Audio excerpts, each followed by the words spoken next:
Bien, nous allons débuter la rencontre suivante. Pardon. Sur cette rencontre autour de Fukushima. Donc, comme je l'ai dit lors de la soirée d'ouverture, c'est à la fois un plaisir de retrouver Michael Ferrier, qui était venu, je crois, en 2014, sauf erreur. 2012 ? Ah oui. Pour une rencontre avec Jean-Luc Nancy, qui s'appelait « Penser et écrire avec Fukushima ».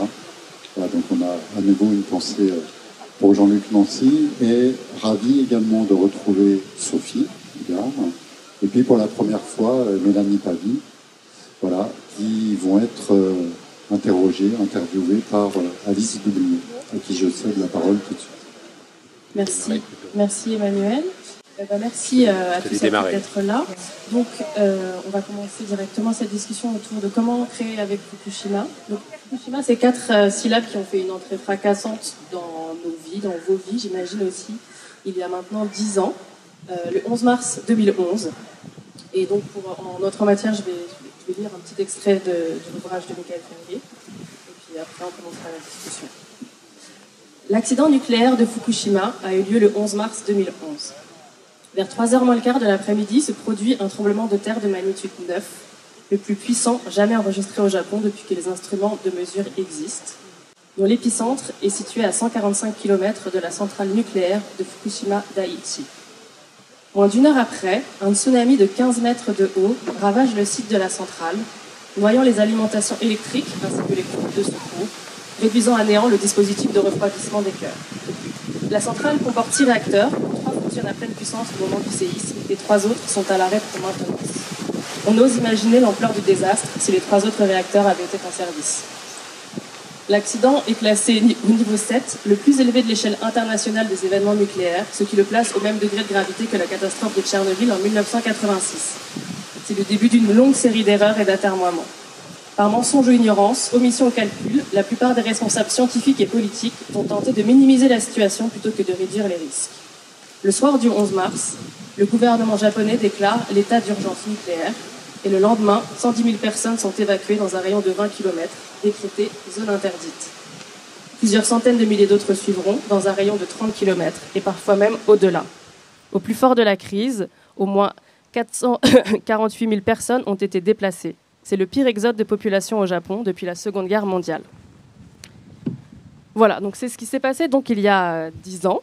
Donc, une triple catastrophe qui a touché la côte nord-est du Japon, donc un séisme, un tsunami et une catastrophe nucléaire, qui donc depuis ont été résumés par ce label. Donc on va peut-être aussi questionner Fukushima. Alors pour discuter aujourd'hui, on ne va pas revenir sur les faits ou sur cette histoire elle-même, mais plutôt sur 10 ans après, quelles sont les possibilités de création, quels sont les imaginaires qu'on peut créer face et avec une telle catastrophe.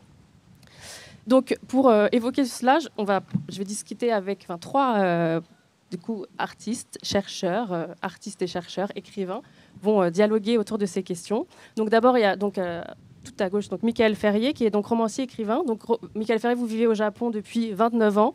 Vous êtes professeur de littérature à l'université Chuo à Tokyo. Et donc depuis 10 ans, la triple catastrophe en fait, occupe une place centrale dans votre travail. Donc en 2012, vous avez publié Fukushima, récit d'un désastre. Et là, en fait, cette année, vous avez animé beaucoup de tables rondes autour de penser avec Fukushima, créer avec Fukushima. Et en 2011, vous avez à la fois édité en fait, cet ouvrage qui s'appelle Dans l'œil du désastre, créé avec Fukushima, qui laisse la parole à des artistes qui utilisent différents médias autour de la catastrophe, on va en parler tout à l'heure, et aussi cet ouvrage, Notre ami l'atome, avec Kenichi Watanabe, qui est le récit en fait, qui a servi de support à une trilogie de documentaires. Voilà. Ensuite, nous avons donc Mélanie Pavie, qui est réalisatrice, artiste et chercheuse. Mélanie, donc, vous avez soutenu une thèse en cinéma à la FEMIS et à l'ENS, donc qui est une thèse du coup hybride recherche-création sous la direction de Sophie Audard. Vous avez réalisé un documentaire Cendre avec Idrissa Guiro en 2014 qui vous a donné l'occasion en fait en 2012 de séjourner au Japon pendant plus de 6 mois, il me semble. voilà, qui était peut-être votre premier, enfin voilà, c'est votre séjour au Japon. Et puis, donc, votre travail ensuite, vous avez commencé à travailler avec Sophie Houdard autour de ces questions de Fukushima, autour des univers et des imaginaires de la fin du monde.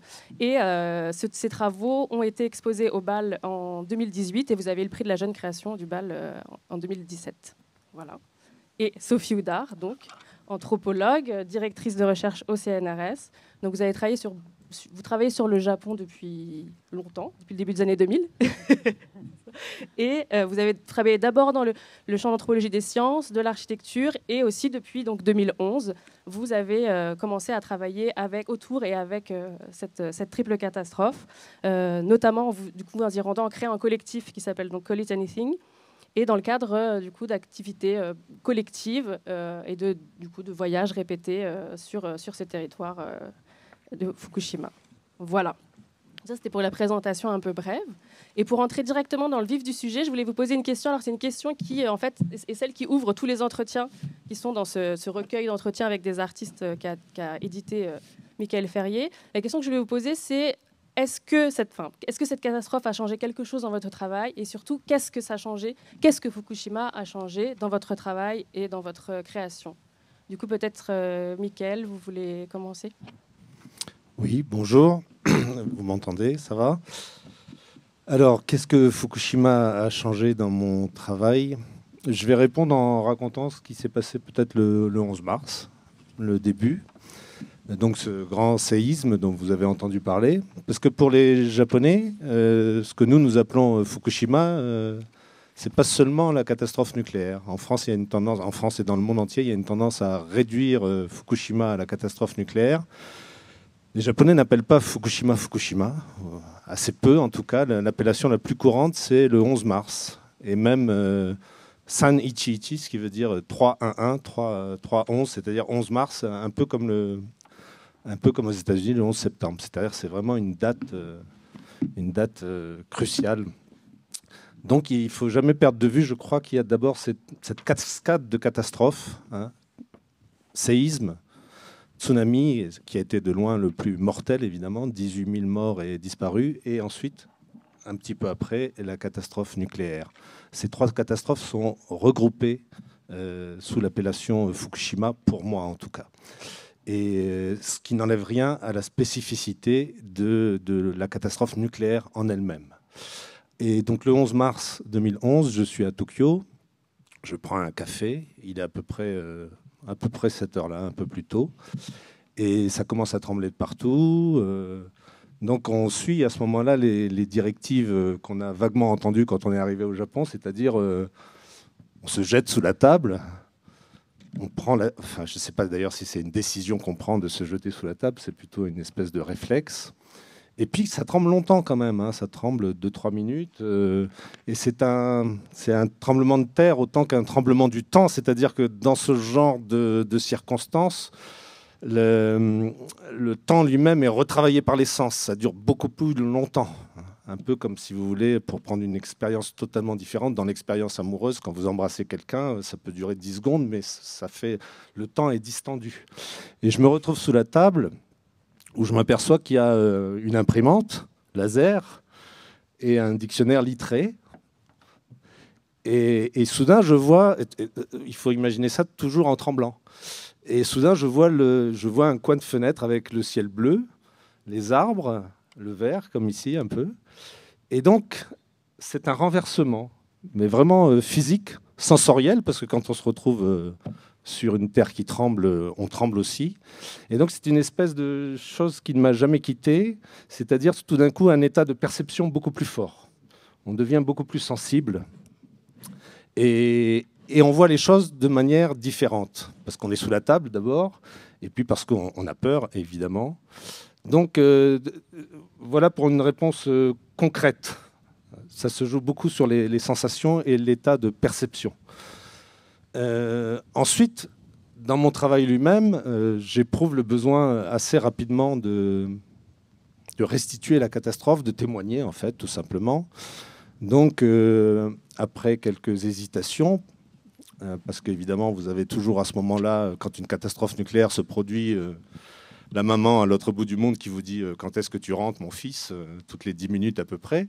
Et je décide quand même de monter dans le Tohoku, le nord-est, pour porter assistance d'abord aux gens. Hein. On loue une camionnette qu'on charge de vivres, d'eau, de vêtements, en croyant un peu naïvement d'ailleurs qu'on va trouver des gens.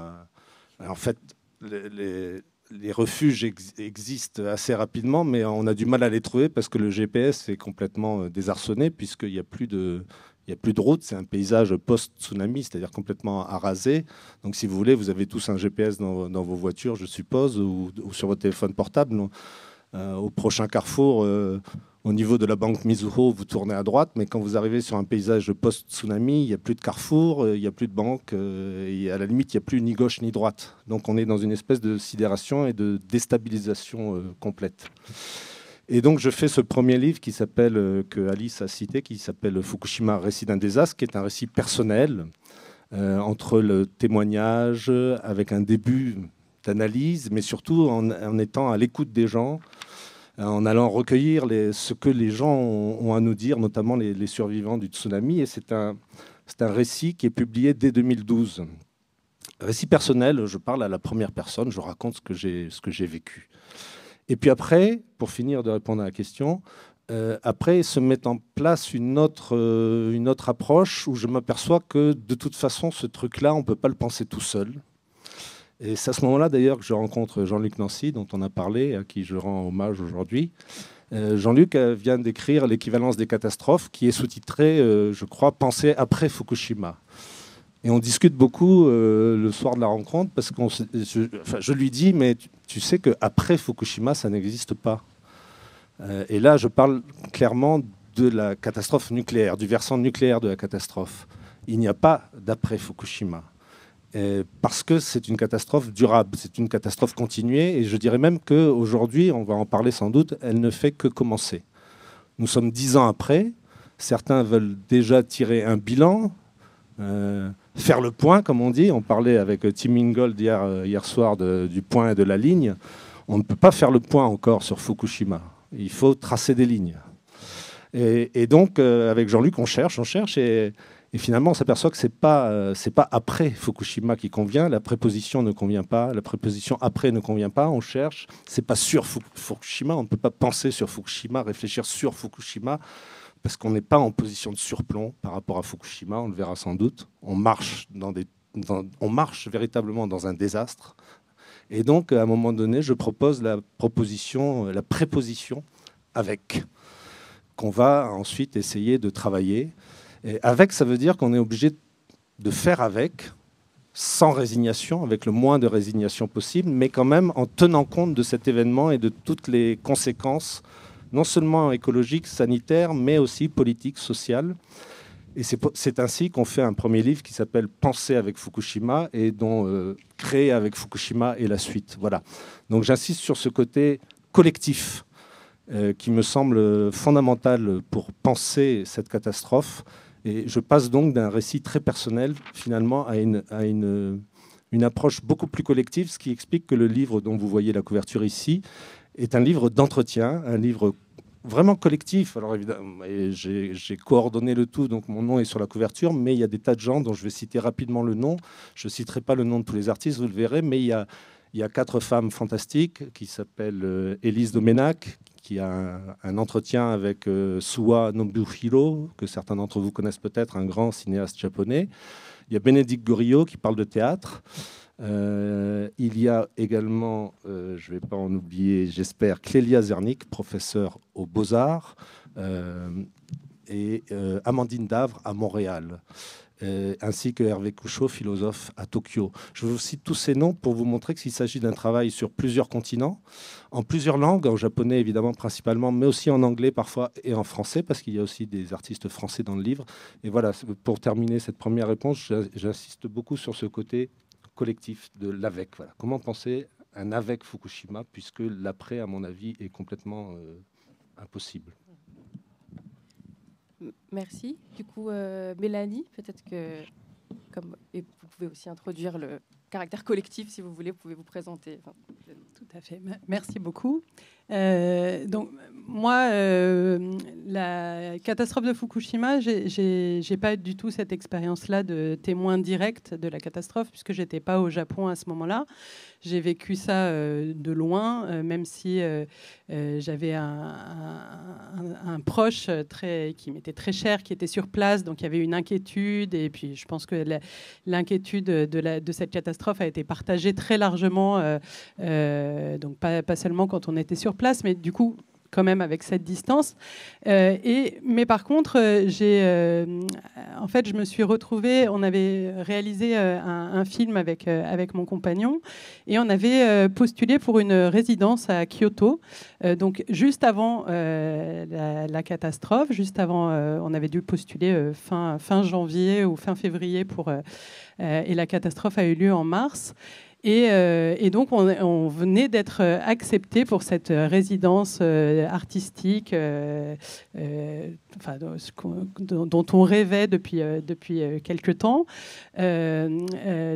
Lorsqu'a eu lieu la catastrophe, donc ça a un peu chamboulé notre manière de voir les choses, mais bizarrement, ce qui s'est passé, on en parlait tout à l'heure avec Michael, l'actualité, évidemment, au moment de la catastrophe, a été très forte, a mobilisé tout le monde sur une grosse angoisse, une grosse inquiétude. Et puis, on le voit très bien dans la manière dont les informations se saisissent des actualités. Très vite, elle a été remplacée par d'autres actualités. Alors, je ne me souvenais plus, mais Michael me rappelait que c'était DSK à ce moment-là. Bon, finalement, la catastrophe de Fukushima a été un peu oubliée par tous, y compris par moi. Et du coup, quand on avait été acceptés donc, pour cette résidence, mais la résidence commençait plusieurs mois après. Donc, quand je suis arrivée au Japon en janvier 2012, donc à peu près 8 mois après la catastrophe, elle avait un petit peu disparu de mon esprit, c'est-à-dire que, disons, l'enthousiasme que j'avais à savoir que j'allais passer 7 mois à Kyoto pour pouvoir travailler sur ce film avait vraiment pris le dessus. Et voilà, j'étais dans ce plaisir incroyable de me dire que j'allais passer 7 mois à Kyoto, à découvrir la ville, etc.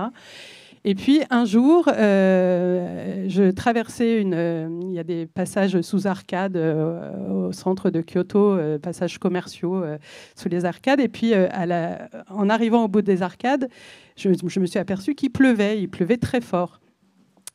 Et là, tout d'un coup, je me suis retrouvée complètement paralysée à regarder cette pluie en me demandant ce qui était en train de nous tomber dessus, en me demandant quelle était la nature, la consistance de cette eau qui était en train de tomber. Si elle était à Kyoto, on est quand même à plus de 500 km de la centrale nucléaire de Fukushima, mais je me demandais si cette eau contenait encore de la radioactivité, si le parapluie sous lequel je m'étais abritée pouvait faire bouclier ou non, si une fois rentrée à la maison, il allait falloir que je lave mes habits, si la douche que j'allais prendre elle-même n'était pas...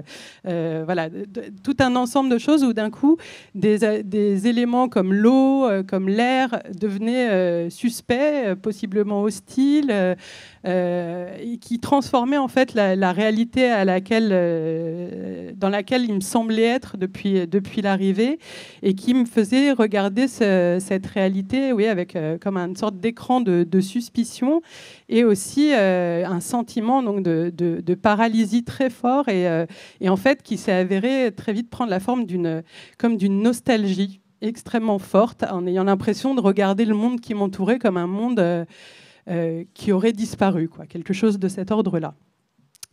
Et donc j'étais au Japon pour toute autre chose, puisqu'on avait réalisé un film qui avait été tourné avant Fukushima, où la question nucléaire c'était plutôt Hiroshima avant, et dans le film nos protagonistes en parlaient, mais donc le film n'avait absolument rien à voir avec cette catastrophe.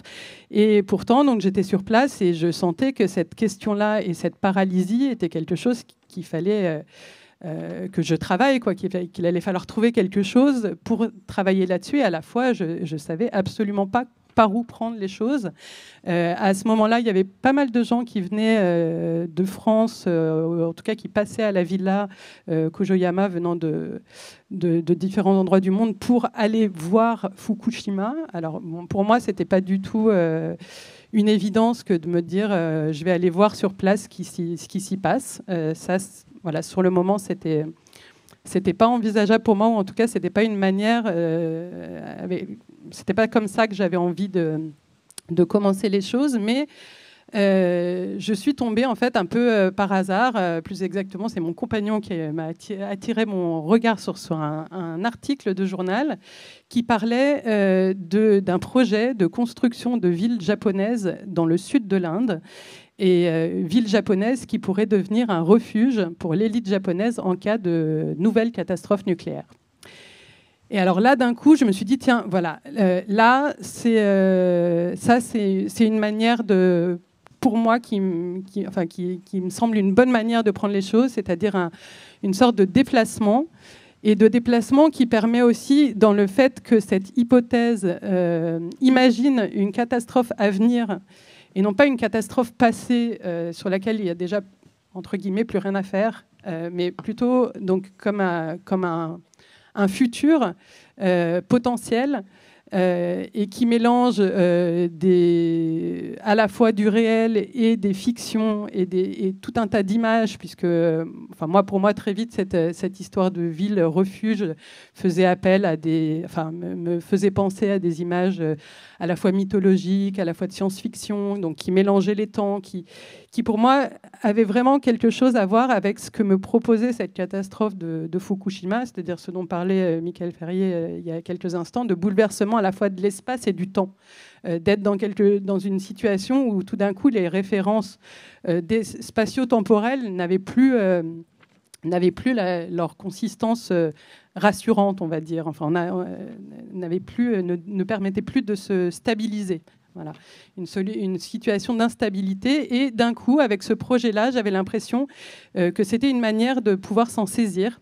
Et donc, j'ai commencé à travailler sur la catastrophe de Fukushima en passant par l'Inde et en passant par cette fiction, cette hypothèse à la fois... ce lieu à la fois réel et sur lequel se construisait une hypothèse fictionnelle de refuge possible pour un Japon qui pourrait disparaître. Voilà. Après, la façon dont ça a changé mon travail, pour en parler là d'une manière très concrète, c'est qu'une des choses qui me semblait pas possible avec cette catastrophe, ou en tout cas que j'avais pas envie de faire, c'était de faire un film linéaire. C'est-à-dire que j'avais l'impression que cette catastrophe venait bousculer l'idée même de linéarité de l'histoire, l'idée même de progrès, d'espoir, de futur, de pouvoir organiser les choses avec un début et une fin, avec un passé, avec une ligne comme ça continue du temps. Du coup, j'arrivais pas à imaginer construire un film qui recrée une linéarité à partir de cette histoire. Et donc, pour la première fois dans mon travail, j'ai eu envie de travailler plutôt sous forme d'installation, avec une forme beaucoup plus fragmentaire de différents ensembles de vidéos, de récits, de textes qui racontent les choses, donc pas de manière linéaire. Voilà. Merci. Sophie ? Merci à vous d'être là. Il fait pas très chaud. En ce qui me concerne, alors c'est une situation qui est encore un petit peu différente de celle de Michael et de celle de Mélanie. C'est effectivement, moi, j'étais pas au Japon au moment de la catastrophe, donc je l'ai vécu à la fois, comme vous. En distance et en différé, d'une certaine façon. Et en même temps, il se trouve que je travaille sur le Japon, je suis anthropologue, et je travaille sur le Japon depuis longtemps. Et que les projets de recherche qui m'occupaient au moment où a lieu la catastrophe, la triple catastrophe, sont d'ordre tout à fait différent, et que donc la catastrophe m'attrape à un moment où... je ne suis pas équipée du tout pour l'attraper ou pour m'en saisir, pour comprendre ce qui se passe. Voilà. J'ai travaillé avant sur des projets qui concernaient l'architecture, l'art contemporain au Japon, la science, la technologie, les innovations. Mais la question nucléaire, je ne l'avais jamais croisée dans mon parcours.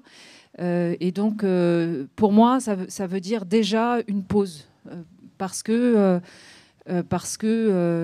cette triple catastrophe, ce qu'elle fait, c'est d'abord de rendre impossible de rendre impossible de continuer le travail tel il avait été amorcé avant ça. Voilà. Et puis ensuite, le temps faisant son chemin, je construis l'idée que j'ai envie d'essayer de comprendre aussi, moi, ce qui est en train de se passer. Non pas de témoigner comme le fait Michael, puisque je ne vis pas au Japon, mais de mettre les outils qui sont les miens, d'anthropologie, des sciences et des techniques, pour aider à comprendre ce qui est en train de se passer. Et donc, j'élabore un projet, les premières formulations du projet avec lesquelles je retourne au Japon après la catastrophe, en fait, portent sur des questions de mesure de l'air. Parce que la première question qui me vient à l'esprit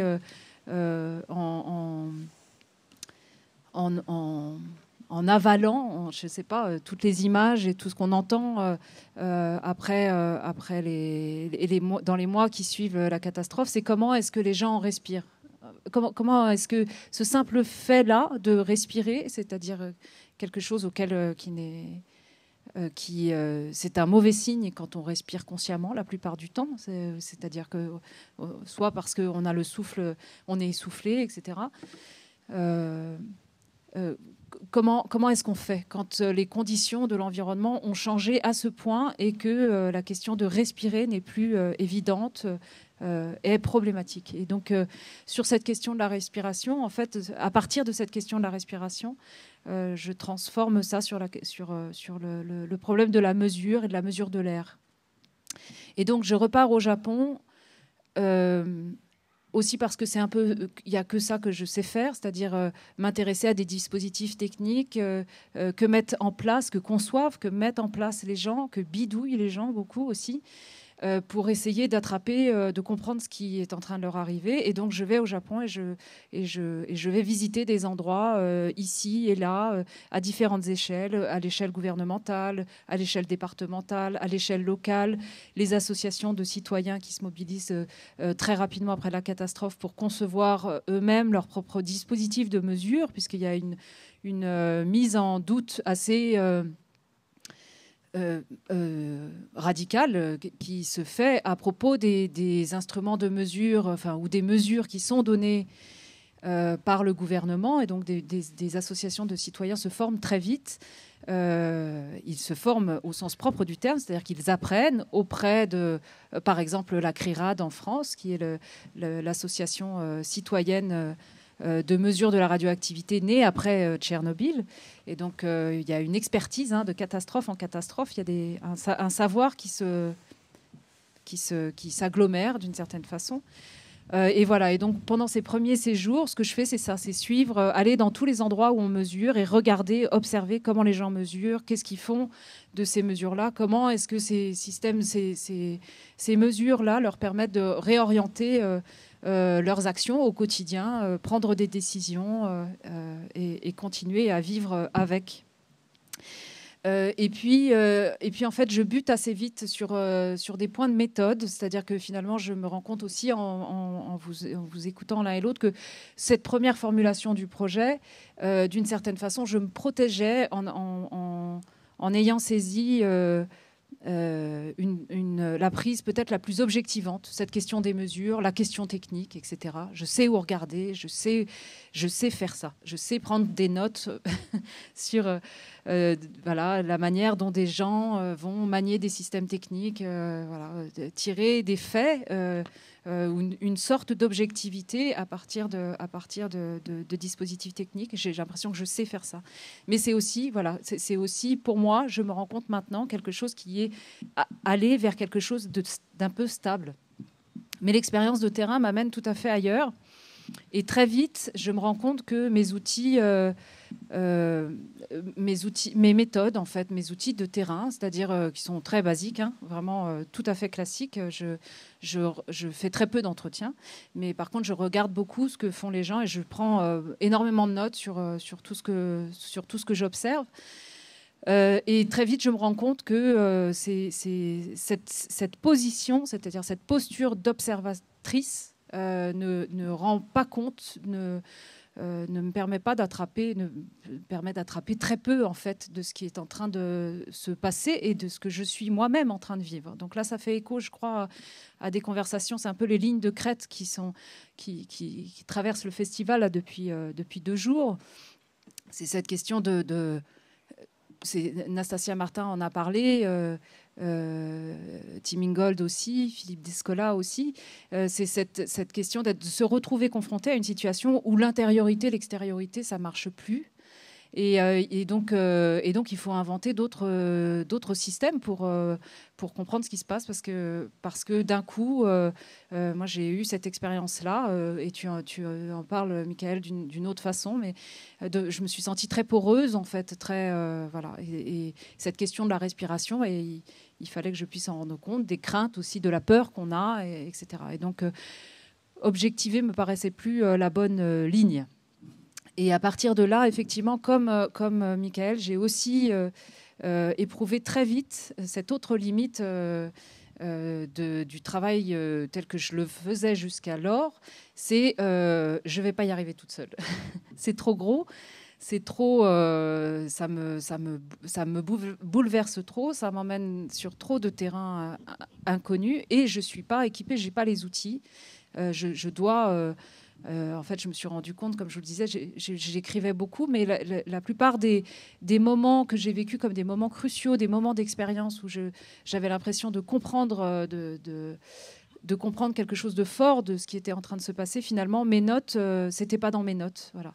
Donc j'ai essayé des tas de trucs, ne pas prendre de notes, écrire des poèmes, prendre des photos, voilà, et travailler à plusieurs a été une des autres façons. Donc on a contribué, on a formé un collectif qui, comme disait Alice, s'appelle Call It Anything, appelez-le comme vous voulez, aussi parce qu'on était confrontés à cette difficulté dont Michael a parlé, qui est-ce que c'est Fukushima? De quoi on parle exactement? Est-ce que c'est Fukushima en tant que c'est au Japon à Fukushima, ou est-ce que ce qui nous intéresse finalement, c'est de parler aussi d'un état du monde de plus général et dont on va parler depuis ce qui est en train de se passer dans la région du nord-est du Japon. Donc voilà, tout ça, voilà. Donc on a fondé ce collectif qui est un collectif hybride où il y a des artistes plasticiens, il y a des anthropologues, il y a un géophysicien, une historienne de l'art. Vinciane Després a aussi contribué, a été dans le... Et avec le collectif, on a organisé, et Mélanie évidemment, et avec ce collectif, on a organisé ce qu'on a appelé des balades à Fukushima, de manière un peu subversive, vous vous en doutez. Avec l'idée qu'il fallait qu'on puisse non pas aller voir, se rapprocher au plus proche, aller au plus proche de la zone interdite, se faire un peu peur, qui était un peu un modèle de voyage qui a été beaucoup pratiqué après la catastrophe, dans l'idée qu'il fallait aller voir, comme disait Mélanie, il faut aller voir Fukushima. Bon, moi, on n'était pas très sûr que ça ait du sens, donc on n'avait pas on avait plutôt dans l'idée de ralentir le mouvement, de prendre les choses, de faire des détours, de compliquer le chemin, de se demander à chaque fois où est-ce qu'on était, etc. Et puis, on a poursuivi cette collaboration, enfin ce collectif, on l'a poursuivi aussi avec un travail qu'on fait en duo avec Mélanie et dont on reparlera plus tard, je pense. Merci beaucoup à tous les trois. J'ai l'impression qu'on voit, il y a effectivement, ce qui ressort beaucoup, c'est effectivement ce brouillage, ce renversement en fait, où du coup les frontières de ce qu'on peut se penser savoir, ce qu'on pense être stable, vont d'un seul coup effectivement se renverser, une espèce de questionnement qui passe effectivement par l'expérience du corps. Et il y a ces étapes qui sont effectivement ce premier moment de sidération, et puis ensuite comment ensuite on peut se saisir, alors soit en y allant, ou soit en se disant par un chemin détourné, pour essayer de de s'approcher en fait de cet objet insaisissable qu'est Fukushima.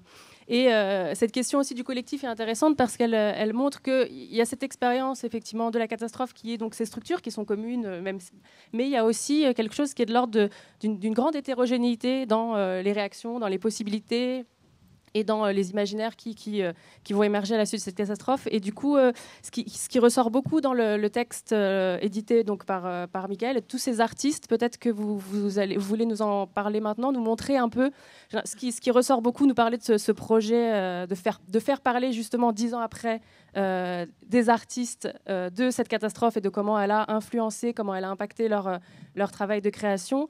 Et aussi comment, enfin vous allez nous montrer quelques exemples, mais justement ces différentes manières en fait de se saisir et de travailler avec Fukushima. Oui, je vais venir tout de suite à des exemples d'artistes donc qui travaillent avec et souvent d'ailleurs à Fukushima. Auparavant, juste une petite précision encore sur le nom de Fukushima. Vous commencez à comprendre pourquoi ce nom-là en fait est un peu problématique. Or, c'est sous ce nom qu'on connaît la catastrophe aujourd'hui, mais il y a un effet quand même d'exotisation. Fukushima, c'est loin, c'est un nom japonais.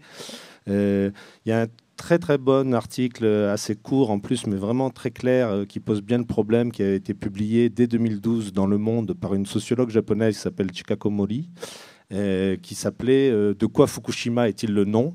Et vous trouverez ça sur Internet très facilement. Donc, pour lutter contre ces effets d'exotisation, qui ne sont pas innocents. La catastrophe, c'est toujours pour les autres.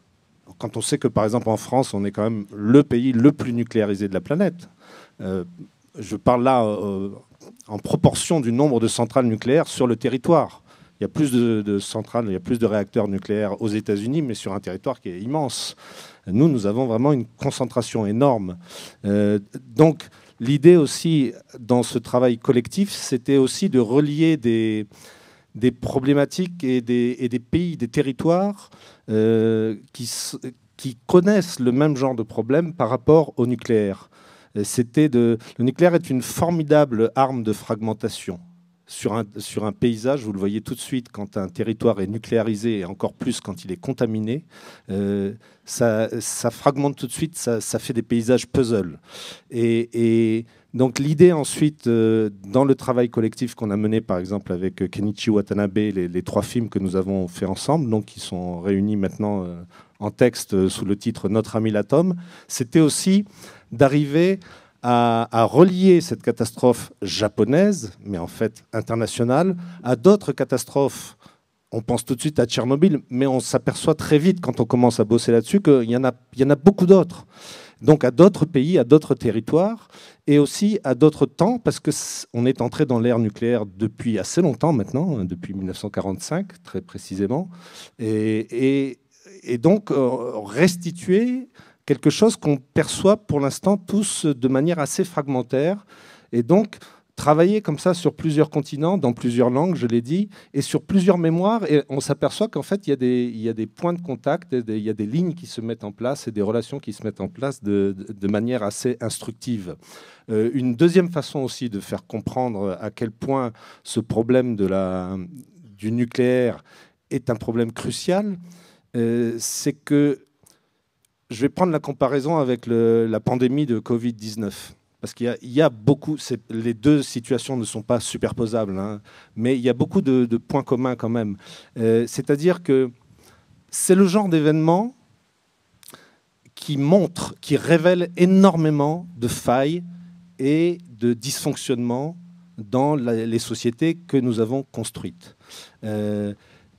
Je dirais que c'est des événements, aussi bien ou la Covid-19 qu'un événement comme Fukushima, qui montre vraiment pratiquement le squelette, qui radiographie, qui scanne nos sociétés. En clair, avec ce genre d'événement-là, le système est à poil. C'est-à-dire que vous voyez vraiment ce qui ne va pas, ce qui ne marche pas, et vous commencez même à voir comment il faudrait changer les choses. Par exemple, un événement comme Fukushima a mis en lumière très rapidement une réflexion assez profonde et assez multiforme sur les discriminations. Discrimination, par exemple, campagne et grande ville, parce que Fukushima est pas très loin de Tokyo, à 250 km au nord de Tokyo. C'est-à-dire qu'avec un vent comme aujourd'hui, s'il y a une catastrophe nucléaire, c'est très très rapide. Les nuages radioactifs, les isotopes, les radioéléments se déplacent à la vitesse du vent. Et on sait par exemple qu'une grande ville comme Tokyo, la plus grande ville du monde, 30 millions d'habitants, a failli être évacuée. C'est le Premier ministre japonais de l'époque, Naoto Kan, qui l'a, j'allais dire avoué, mais oui, c'est un aveu. C'est-à-dire qu'il s'en est fallu le sort de cette ville et donc le sort du Japon, parce qu'évacuer Tokyo, c'était aussi couper le Japon en deux. Si Tokyo avait été contaminé, le Japon était coupé en deux. Donc le sort de cette ville, le sort de ce pays, et donc par conséquent le sort de l'économie mondiale, parce que tout de suite la bourse réagit, les marchés financiers se mettent dans tous les États, a tenu à la direction des vents. Les vents d'habitude soufflent du Pacifique vers Tokyo, et là, pour une fois, Dieu merci, il soufflait dans l'autre sens. Donc vous voyez qu'on était vraiment à un fil sur le fil du rasoir. Donc une réflexion sur la discrimination ville-campagne aussi, parce que le Tohoku, le nord-est où a eu lieu la catastrophe, était le réservoir d'énergie. La grande centrale de Fukushima, elle alimentait donc cette énorme mégapole qui est Tokyo, 30 millions d'habitants.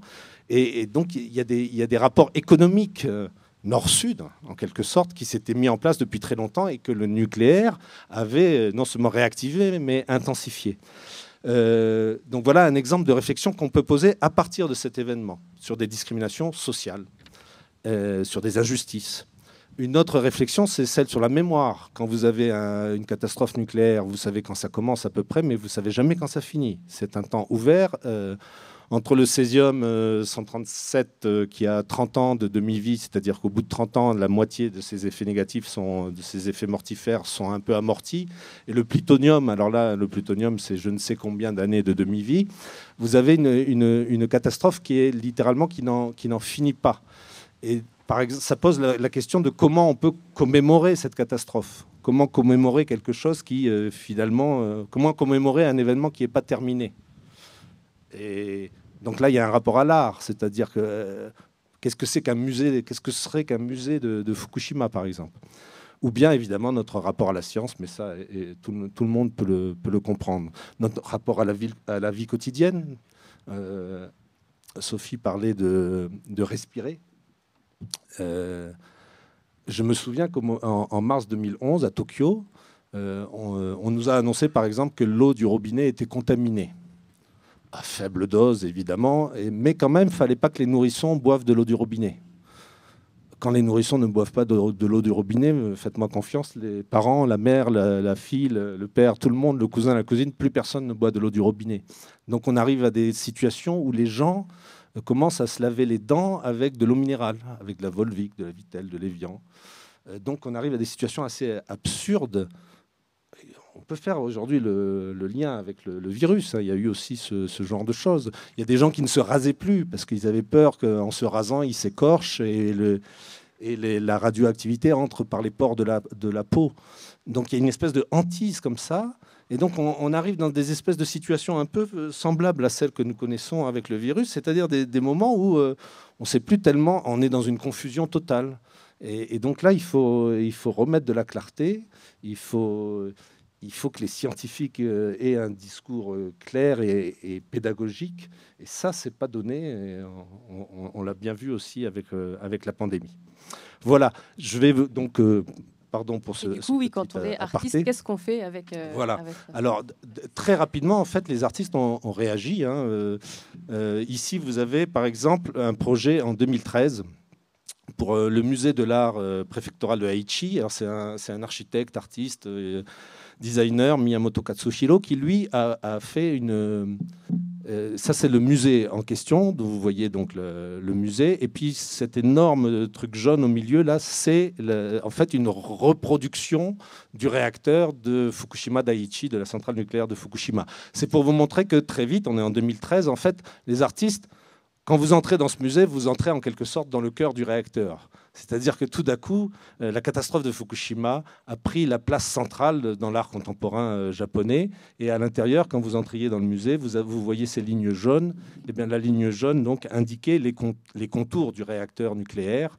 Donc vous entriez dans un musée, mais en fait, vous entriez dans le réacteur lui-même à l'échelle exacte. Hein. Donc ça, c'est un exemple juste assez parlant, je trouve, du fait que les artistes finalement se sont retrouvés envahis d'une manière submergés un peu par cette catastrophe. Alors, je vais très rapidement vous donner 2-3 exemples de comment les artistes ont réagi. Ça n'a pas été du tout homogène. La première chose, il y a eu, disons, 2 grandes tendances qui se sont dégagées. La première tendance, j'ai choisi Chimpom. Chimpom est un collectif de jeunes artistes, hein, vous les voyez, ils sont dans la vingtaine, la trentaine. Il y a une jeune femme, et 5 garçons. Et Chimpom travaillait déjà sur la problématique du nucléaire avant Fukushima. Ils n'étaient pas du tout connus à l'époque, mais évidemment la catastrophe va leur donner une sorte de notoriété ou même de célébrité tout à fait extraordinaire. Alors j'ai parlé de 2 tendances. La première tendance, ça va être au Japon une repolitisation de l'art, notamment par le biais de ces 5 zozos, qui sont des gens très jeunes, très actifs, suractifs même. Ils avaient donc déjà fait parler d'eux à Hiroshima, donc en 2008, avant Fukushima. Ils avaient loué un avion et ils avaient mis, vous voyez peut-être, je ne sais pas si vous le voyez bien, au-dessus de ce fameux dôme que vous connaissez, hein, qui est la seule trace de la ville de Hiroshima qui est restée après le bombardement atomique de 1945. Dans le ciel, vous voyez 2 hiragana, c'est-à-dire 2 caractères japonais. Pika, c'est l'onomatopée, c'est boom, quoi. C'est l'onomatopée de la bombe en japonais. Et donc ils avaient loué un avion pour tracer ça dans le ciel. Boum, voilà. Ça avait fait beaucoup de bruit, c'est le cas de le dire, et ça avait fait déjà un gros scandale parce que ils réactivaient un peu la mémoire de cette catastrophe de manière un peu ironique, et ça avait fait déjà pas mal de bruit à l'époque, mais au moment de Fukushima, ils vont faire encore plus fort, si j'ose dire, puisque le 11 avril 2011, un mois après le début de la catastrophe, ils se rendent carrément sur les lieux en combinaison. Ce n'est pas du tout des déguisements que vous voyez ici. Ils sont en vraie combinaison parce qu'ils sont à quelques centaines de mètres de la centrale. Ce que vous voyez derrière, c'est la centrale de Fukushima. Et donc, ils arrivent, ils font la route, et puis ils vont déployer, c'est une vidéo, hein, ils vont déployer ce drapeau dont je vais parler un peu plus maintenant. Donc là, on est un mois après la catastrophe, dans la zone interdite.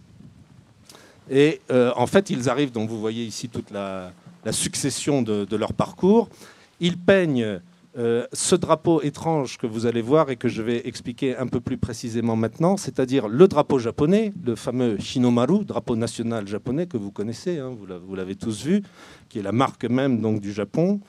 Et avec ce drapeau, ils vont faire un jeu en fait graphique, symbolique, en mettant le fameux trèfle radioactif, le trisecteur, le symbole du nucléaire, en le mettant en équivalence, si vous voulez, à la fois du drapeau japonais, du drapeau de l'identité nationale japonaise, si vous voulez, le Hinomaru, et avec le souvenir derrière du drapeau de guerre de l'armée japonaise impériale. Donc il y a une espèce de jeu ici sur les symboles, sur la mémoire de l'impérialisme et du militarisme japonais, et sur le nucléaire qui serait une sorte de continuité finalement de cette mémoire. Ça, on en reparlera peut-être. Il y a effectivement toujours ce fameux problème nucléaire civil, nucléaire militaire. En fait, pour Chimpom, c'est le même combat. Et je pense qu'aujourd'hui, les historiens leur donnent de plus en plus raison. Et donc, voilà, ils agitent cette espèce de drapeau en filmant ça, évidemment, et en diffusant ça ensuite sur les réseaux sociaux. Donc, ce sont des formes d'art, vous voyez, très engagées, militantes. C'est ce qu'on appelle parfois les artivistes, des activistes de l'art. Hein. C'est une forme d'intervention dans l'espace public. Ils vont le faire également avec ce tableau qui peut sembler un peu moche comme ça à certains de mes amis, mais ce qui est important dans ce tableau, c'est pas tellement ni sa réussite graphique, ses couleurs ou quoi que ce soit.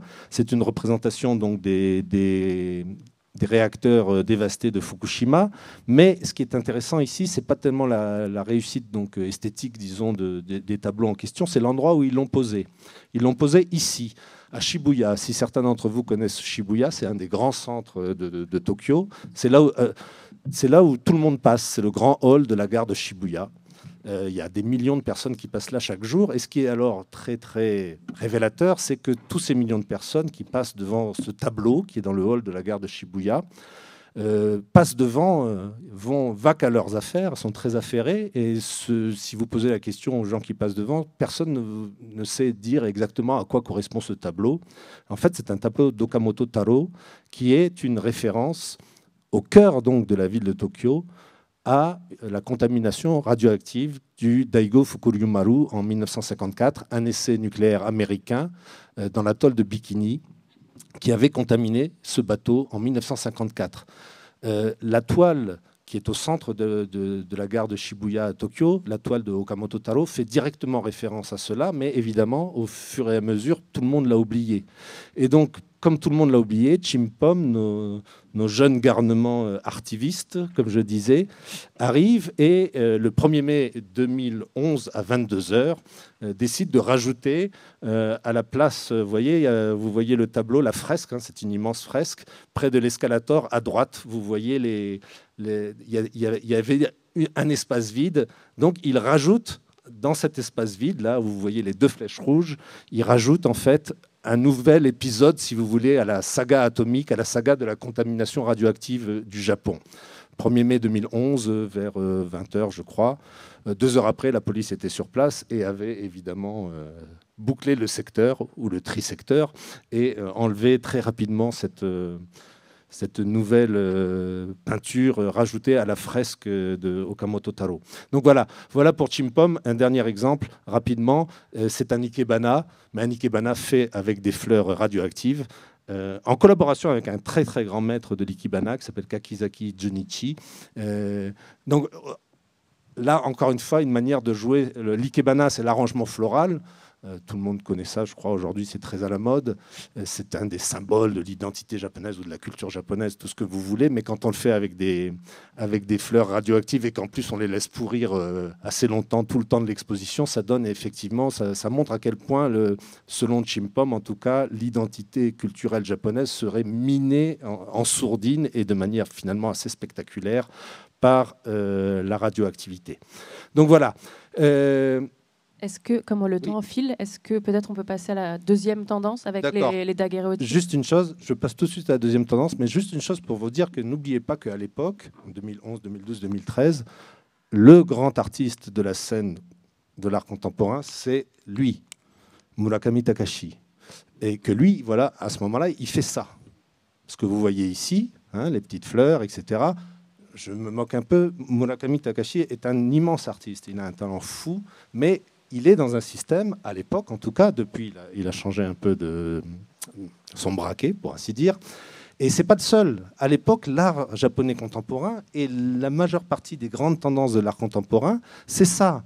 C'est l'art comme produit financier, c'est des produits dérivés. Vous le voyez dans les musées. Quand vous allez dans les musées, vous allez aussi dans les boutiques pour acheter les mugs, pour acheter les t-shirts. L'art comme mode, en liaison, ici c'est un sac Vuitton Murakami, tout ça avec les people, avec la pochette de disque de Kanye West et madame dont j'ai oublié le nom, que vous connaissez tous.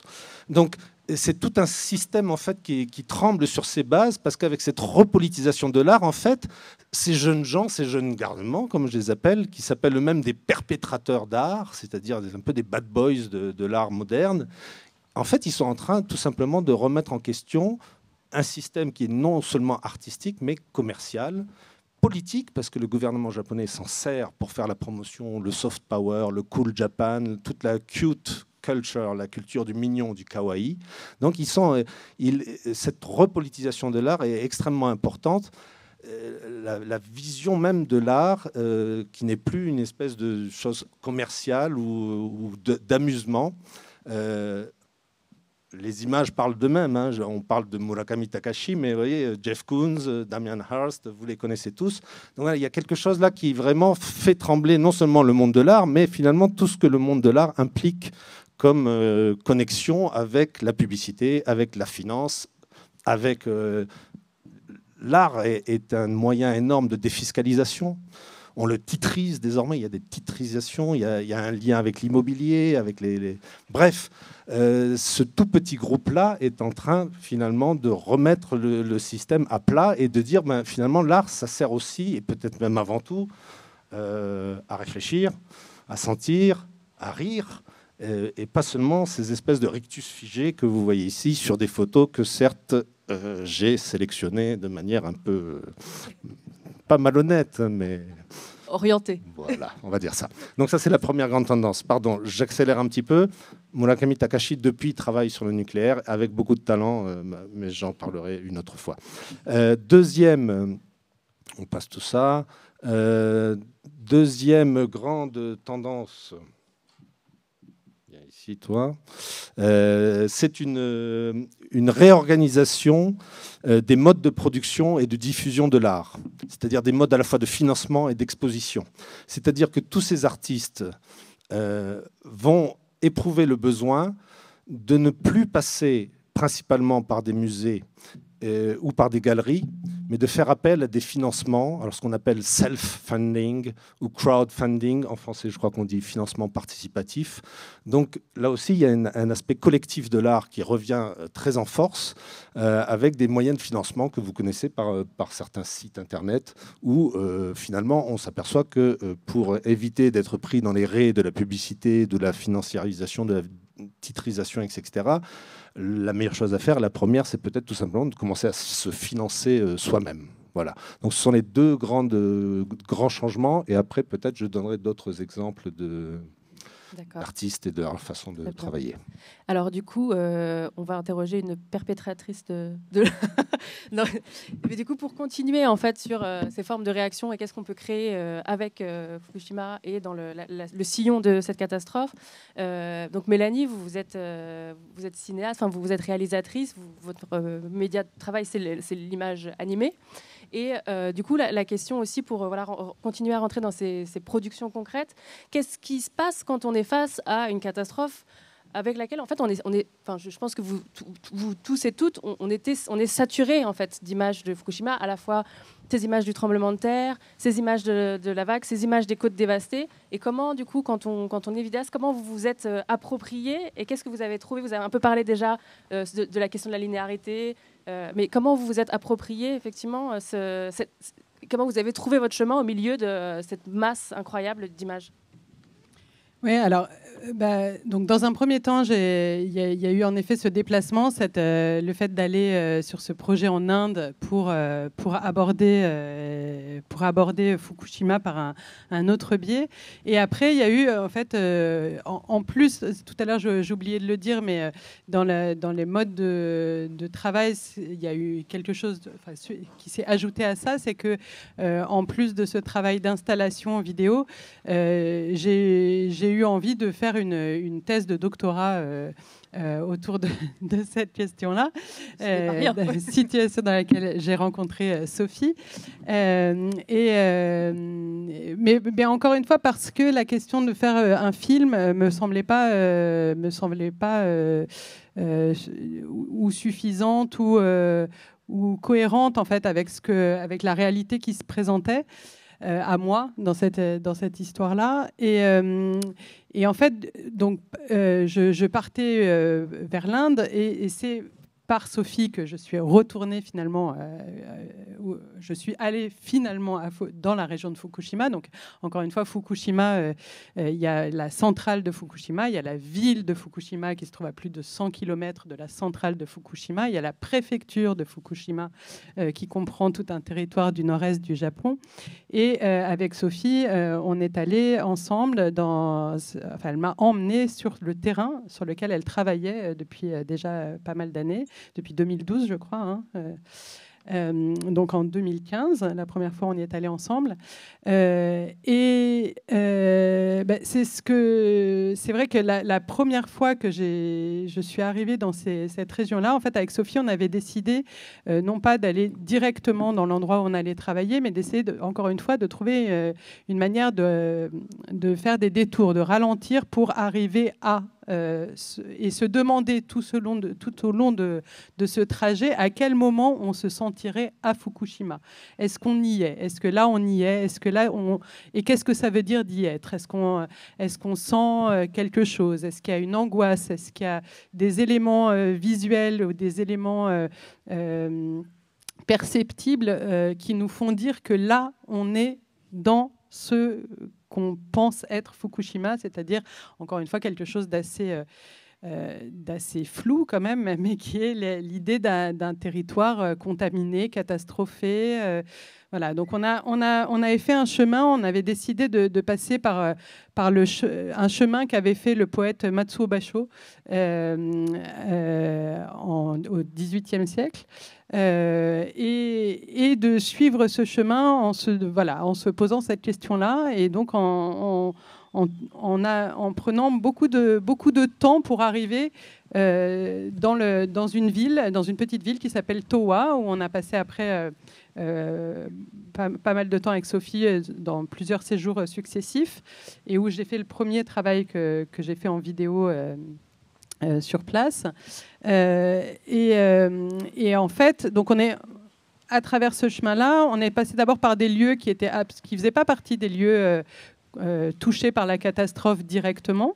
Donc au départ, on était vraiment dans des endroits où, a priori, la contamination radioactive n'avait pas été importante, ou même quasiment nulle. Est-ce qu'on peut vraiment dire ça? Ça, je suis pas sûre, mais ou en tout cas, qui ne font pas partie des territoires considérés comme contaminés. Et puis, on a traversé des territoires contaminés, et puis on a traversé des territoires non contaminés, mais qui ont été détruits par le tsunami. Et puis, à travers en fait tous ces différents ces différents territoires, je me suis aperçue que, en effet, comme disait Alice, je trimballais avec moi énormément d'images en fait préconçues de ce que était la catastrophe, de ce qu'elle devait être, et je me suis aperçue qu'on s'attachait, enfin on en a aussi beaucoup parlé avec Sophie, mais finalement on essayait de repérer des images en se disant ah oui, là ça c'est la catastrophe, là en effet ça ressemble à ce qu'on s'était imaginé de la catastrophe. Donc parmi ces images-là, il y a des images documentaires, donc de toutes les images qu'on a pu voir en effet des villes détruites, de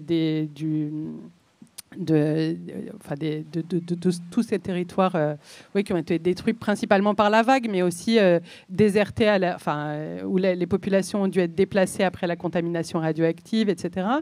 Mais il y a aussi en fait des images de fiction. On est tous gavés, même si c'est pas notre cinéma préféré, en tout cas pour moi, de cinéma de la catastrophe, de blockbuster, et toutes ces choses-là, en fait, je m'apercevais qu'elles venaient interférer sans arrêt, comme un prisme, en fait, comme des écrans, pour me dire, il faudrait que ça ressemble à ça. En fait, ce serait bien de trouver des images qui ressemblent à ça, puisque c'est ça dont on voudrait parler. Et puis plus j'avançais sur cette histoire-là, plus je me disais, non, en fait, justement, il faudrait... Ça n'a aucun intérêt de refaire encore ces images-là, sachant qu'en plus, ces images correspondent, si on prend le cas des blockbusters, à tous les grands récits qui participent eux-mêmes en fait, de cette catastrophe, qui nous ont amenés quelque part à cette catastrophe. Cette manière-là de raconter des histoires, cette manière de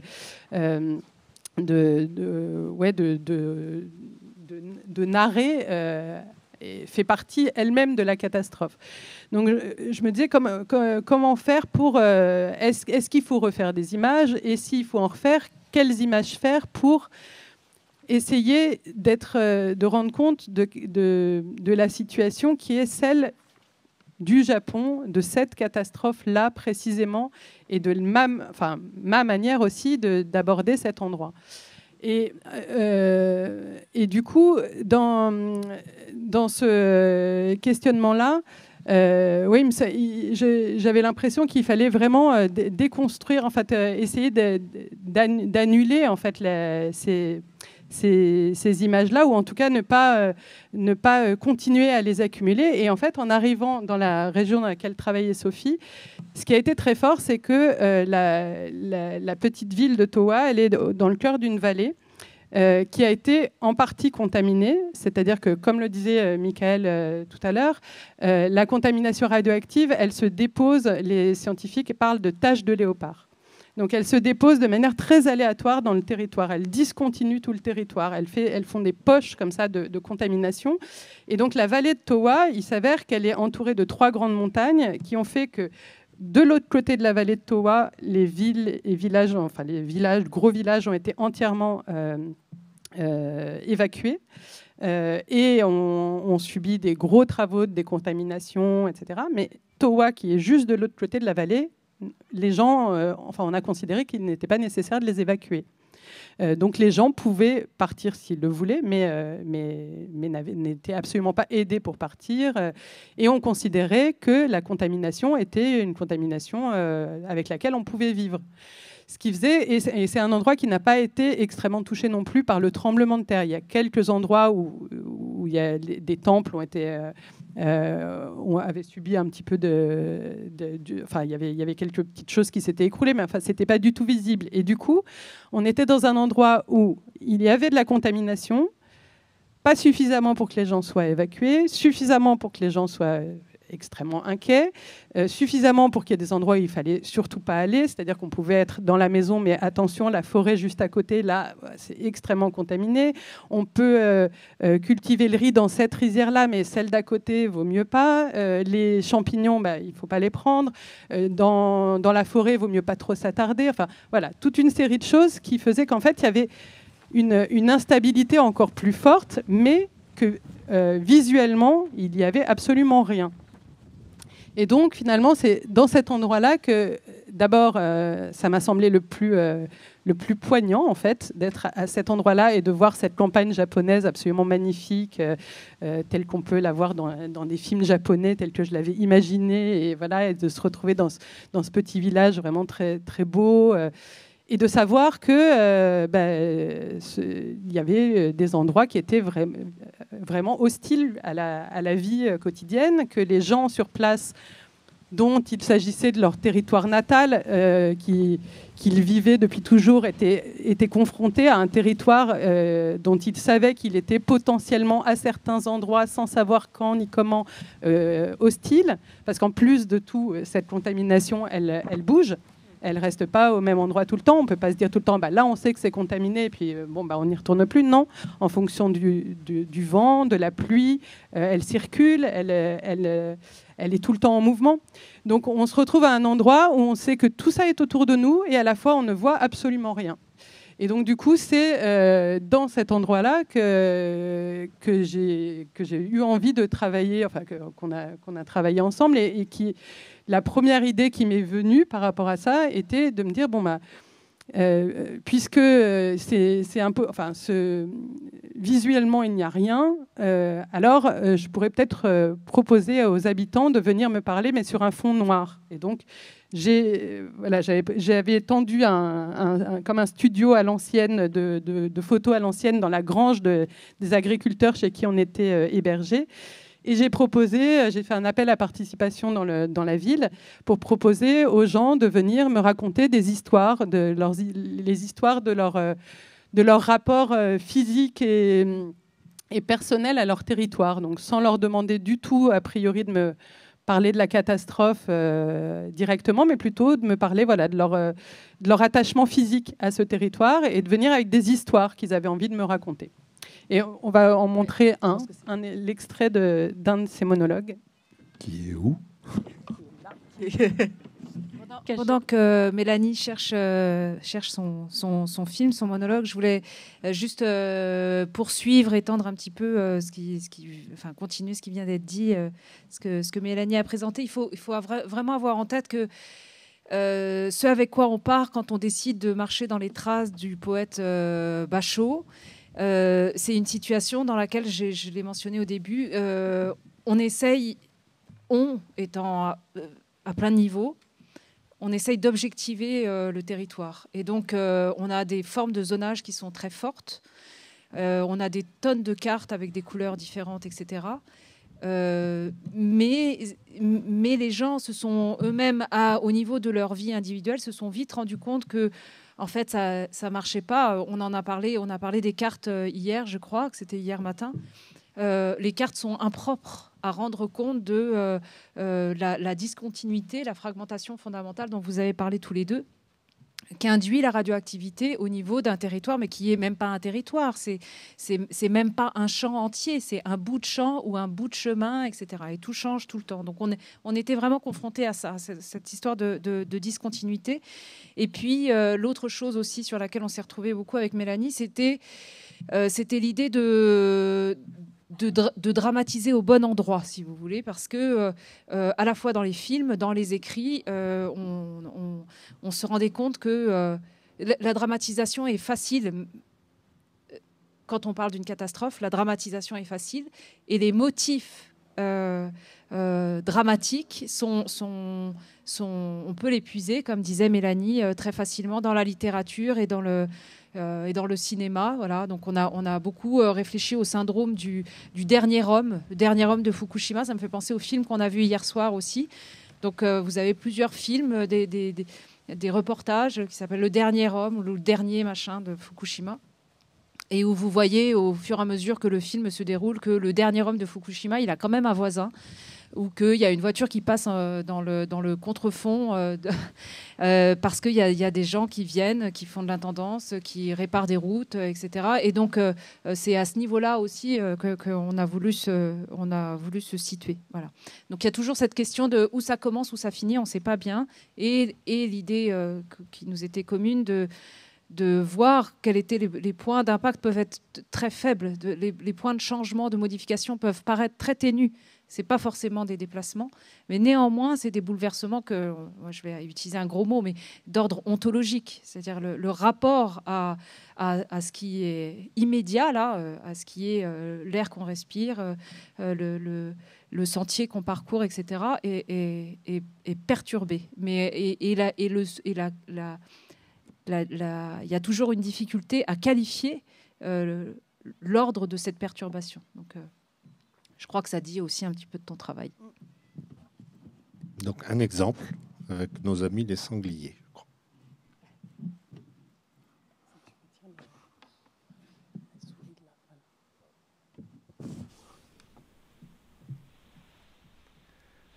僕は小さな農家レッスンをやっているんですけれども、2011年の東日本大震災を機に、ですね、人が住めない地域っていうのがすごく浜通りの方に多くなってしまって、そこで野生の動物がものすごく繁殖したんですけれども、その中にイノシシがいまして、それがどんどん浜の方から僕たちが住んでいる地域にどんどん増えた数が押し寄せてくるように、この地域もイノシシがすごく増えて、それで畑の作物を食べてしまったりとか、そういったことですごく、被害が多くなってしまったんですね。そこでハンターが、そのイノシシを駆除するんですけども、それがやはり放射能の影響でイノシシを食べることができないんです。お肉にしても。で、今はそのハンターが殺したイノシシっていうのは、そのまま土に埋めて、その場で処分しているんですけども、あまりにもそれではもったいないと。食べられないにしても、僕たち料理人っていうのがそのイノシシを、丸々一頭解体できる機会っていうのはものすごく少ないので、そこで、お願いをしてイノシシさばかしてくれとお願いして、持ってきてもらったんですね。で、仲間の料理人を集めて、でみんなでこう解体の勉強というかをしまして、やったんですけども、イノシシとにかく体温が高いんで、いかにそのすぐ冷ますっていうか、冷やせるかっていうのがすごい非常に大事なポイントなんですけども、銃で撃って、大体ここら辺とか、胴体とか撃つんですけども、そこで血抜きをして、そこから猟期っていうのは冬なんで雪で冷やすんですね。で雪で一晩冷やしたものを、違うな、そのまま水を張ったところにイノシシを入れて冷やしながら血を抜くんです。で次の日にそれを引き上げてロープで後ろ足ですね、後ろ足を吊るしてで引き上げる。でそこで水を切って、でいよいよこう解体していくわけなんですけども、本当に包丁一本で、皮を剥ぐところから始まって、でまずそうですね、後ろ足のこの部分を、包丁で切り目を入れて、ここからこういうふうに何ですか、内ももに沿って、包丁を入れていって、で真ん中の内臓の部分を切りまして、で本当に内臓を傷つけないようにっていうのがすごい本当に大事でっていうのも、その内臓を傷つけてしまって血を出してしまうと、本当にお肉に匂いが移ってしまって、食べれないんですよね。もちろんそのイノシシはもともと食べれないんですけども、それでもやっぱりその食べるお肉の状態にするっていう作業の中で内臓を傷つけるっていうのはすごい NG で、その内臓を傷つけないようにどんどん剥がしていって、内臓がこう膜に覆われているんですけども、そこを剥がしていって、内臓を出すんですね。Bon, c'est un extrait donc, qui est arrêté un peu en cours de route. Donc, ce qui avait été ce qui avait été intéressant dans cette question-là, enfin dans ce qu'on avait entendu, Sophie était là la plupart du temps aussi pour ces monologues, c'est que les gens étaient venus en fait avec, comme je parlais pas du tout, je demandais pas du tout de parler de la catastrophe nucléaire. L'idée n'était pas d'avoir des témoignages de l'avant et l'après de la catastrophe, par exemple. Mais l'idée était d'essayer de comprendre comment une catastrophe vient s'insérer dans la mémoire, enfin dans la mémoire et la pratique et l'expérience qu'on a d'un lieu, dans la manière dont on vit dans un lieu. Et donc en fait, les gens sont venus avec des histoires comme très simples, souvent beaucoup plus banales que cette histoire de chasse au sanglier. Ça pouvait être des histoires de balades en forêt, des histoires de baignade dans la rivière, des histoires de cueillette de champignons. Et dans chacune de ces histoires, la façon dont la catastrophe se présentait, c'est qu'elle, des fois, il commençait une histoire qui n'avait absolument rien à voir avec la catastrophe, et tout d'un coup, elle surgissait. Et j'avais cette impression comme ça qu'elle apparaissait, qu'elle disparaissait, un peu comme ici, c'est-à-dire qu'il commence à parler d'abord de la catastrophe, d'abord du fait que ces sangliers arrivent du fait de la catastrophe, et puis petit à petit, il raconte vraiment tout en détail la manière de dépecer l'animal, etc.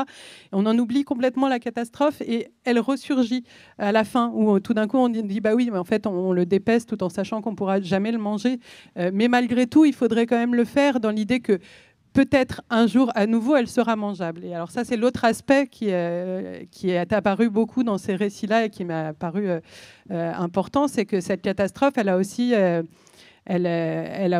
cet effet qui est qu'elle contamine la possibilité du futur, en fait, la possibilité de l'avenir.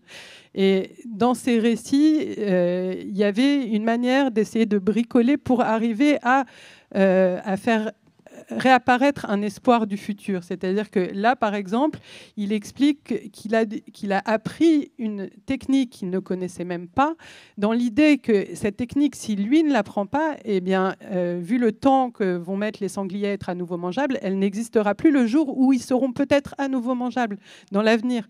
Et ça, c'était des choses qui étaient très belles, de se dire comment on fait persister des pratiques dans le temps, des pratiques qui, là, pour l'instant, n'ont plus lieu d'être, puisque c'est plus possible de manger ces sangliers. Et donc, il y avait comme ça des séries de bricolages qui étaient souvent en plus des choses... C'est une des choses que je trouve très belle aussi dans son monologue, c'est l'idée avec un seul couteau, un simple couteau. C'est des petites choses faites avec les mains, souvent des petits bricolages comme ça, manuels, très, très simples. Et il y avait cette impression que face à cette énorme catastrophe industrielle qui les dépasse, qui nous dépasse tous, cette espèce d'objet énorme dont on n'a plus aucune maîtrise puisqu'on n'en comprend plus rien au bout d'un moment, d'avoir la nécessité d'en repasser par des choses attrapables par la main, quoi, des choses assez simples. Voilà. Et donc la question de l'image était aussi de se dire, voilà, sur ces paysages sur lesquels on ne peut pas identifier la catastrophe, peut-être en n'ayant aucun paysage, en les mettant sur des fonds noirs, je me disais que l'accumulation de ces récits, quelque part, c'était eux, à travers leur voix, qui nous faisaient revoir un paysage dans lequel leur récit était capable de nous faire percevoir comment la catastrophe venait s'insérer, recouvrir, contaminer les choses de manière très aléatoire et à la fois énorme, quoi, fondamentale. C'est une trame, en fait. La catastrophe est une trame. C'est non seulement intéressant, mais c'est important. C'est vraiment on a toujours l'idée d'une catastrophe spectaculaire. Dans notre culture même, catastrophe, ça vient du vocabulaire du théâtre, de la tragédie. Et là, on a des catastrophes. Il y a un anthropologue, Johan Moreau, qui appelle ça le spectraculaire. C'est-à-dire qu'on est dans des catastrophes fantomatiques, des catastrophes spectrales, qui trament comme ça notre vie quotidienne, qui, comme le disait très bien Mélanie, peuvent disparaître en apparence et ressurgir tout d'un coup de manière cruelle. Et donc, il y a tout un rapport à la vie quotidienne aussi qui se met en place. Ce sont des espèces de catastrophes pas du tout apocalyptiques. D'habitude, quand on parle du nucléaire, on pense aux champignons atomiques, on pense à la destruction massive et instantanée. Là, c'est pas l'inverse, mais c'est vraiment une autre modalité, finalement peut-être plus inquiétante, c'est une catastrophe discrète, discontinue et en même temps permanente.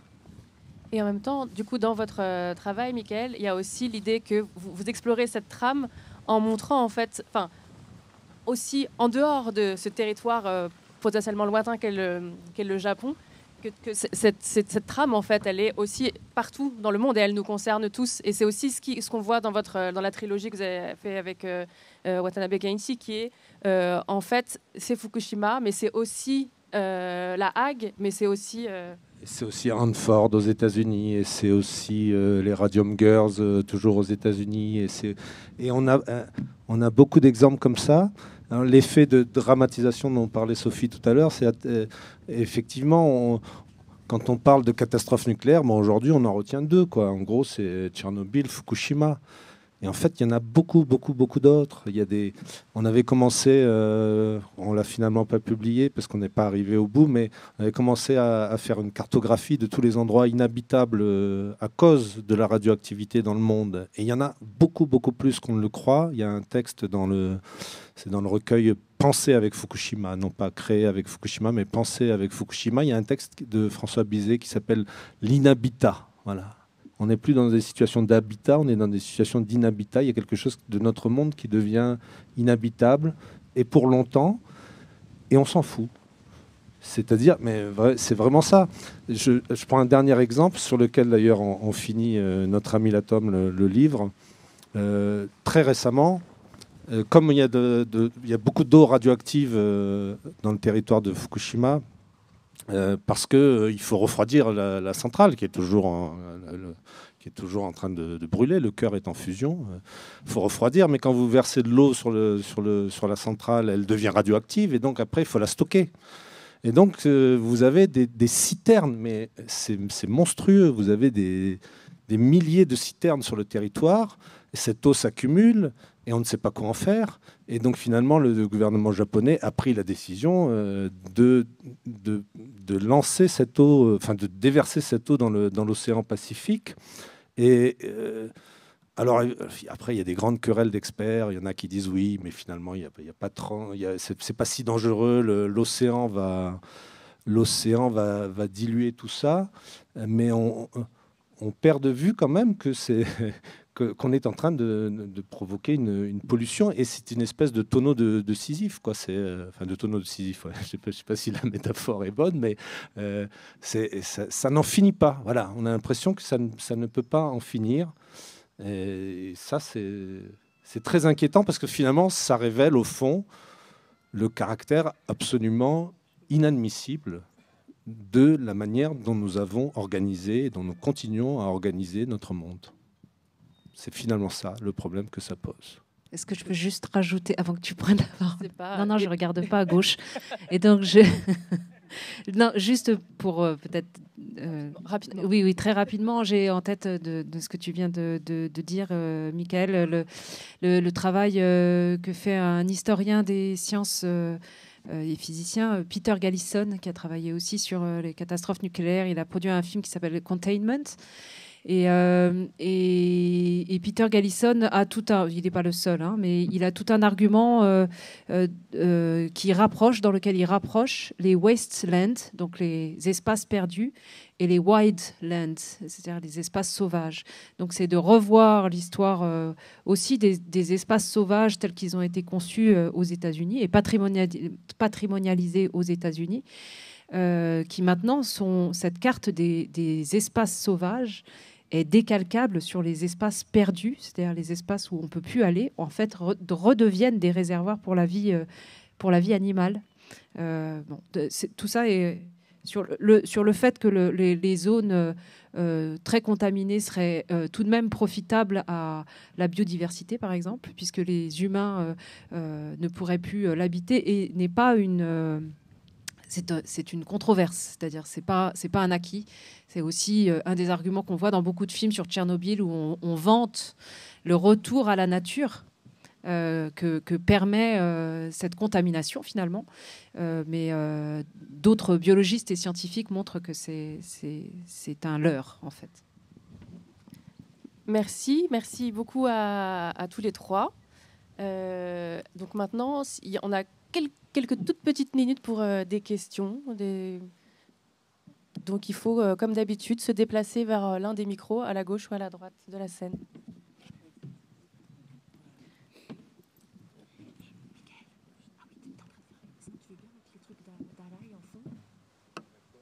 Les daguerréotypes d'Alain, si tu les as.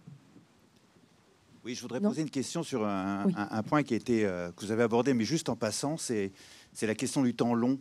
Parce que la contamination, effectivement, le problème, il est en surface, mais il est aussi en sous-sol, où à Tchernobyl, comme à Fukushima, se trouve le cœur en fusion des réacteurs, qu'on ne connaît pas, qui est hautement radioactif, qui contient du plutonium, et qui est radioactif peut-être pour des centaines de milliers d'années ou des millions d'années.